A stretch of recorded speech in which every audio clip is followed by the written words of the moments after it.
अपि चेदसि पापेभ्यः सर्वेभ्यः पापकृत्तमः सर्वं ज्ञानप्लवेनैव वृजनं संतरिष्यसि। तो तुम भी ज्ञान की नौका में बैठकर पाप के सागर को पार कर जाओ। ये समझ लो पार्थ कि जैसे अग्नि सब कुछ जलाकर भस्म कर देती है, वैसे ही ज्ञान की अग्नि कर्म फल की इच्छा, फल की प्राप्ति न होने पर आने वाले क्रोध और उस क्रोध के सहारे आगे बढ़ने वाले मोह को जलाकर भस्म कर देती है। हे पार्थ, इस मंत्र को सदैव याद रखो कि संसार में ज्ञान के समान पवित्र करने वाली न ही कोई वस्तु है और न ही कोई तत्व। ज्ञान ही सर्वोत्तम है। अज्ञश्च श्रद्धानश्च संशयात्मा विनश्यति नायं लोकोस्ति न परः न सुखम संशयात्मनः।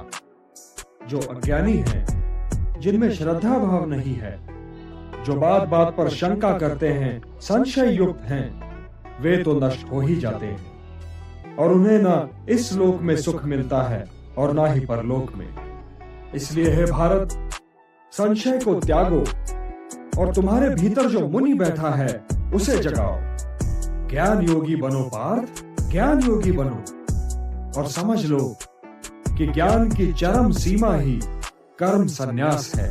आप कर्म संन्यास और कर्म योग दोनों ही की प्रशंसा कैसे कर सकते हैं केशव? ये दोनों एक दूसरे को काटते नहीं बंधु, और कल्याणकारी तो ये दोनों ही हैं, किंतु इन दोनों में श्रेष्ठ है कर्म योग। वो क्यों और वो कैसे?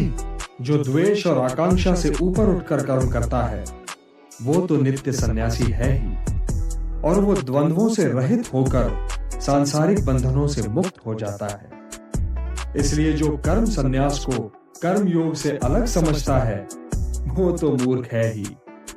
ज्ञानी ऐसा कभी नहीं समझते।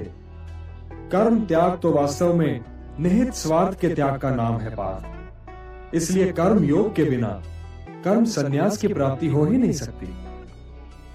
कर्मयोगी को तत्वों का ज्ञान होता है और उसका देखना न देखना, सुनना न सुनना, चखना न चखना, जागना न जागना, लेना न लेना, छोड़ना न छोड़ना और उसका हर कर्म लोक कल्याण के लिए होता है।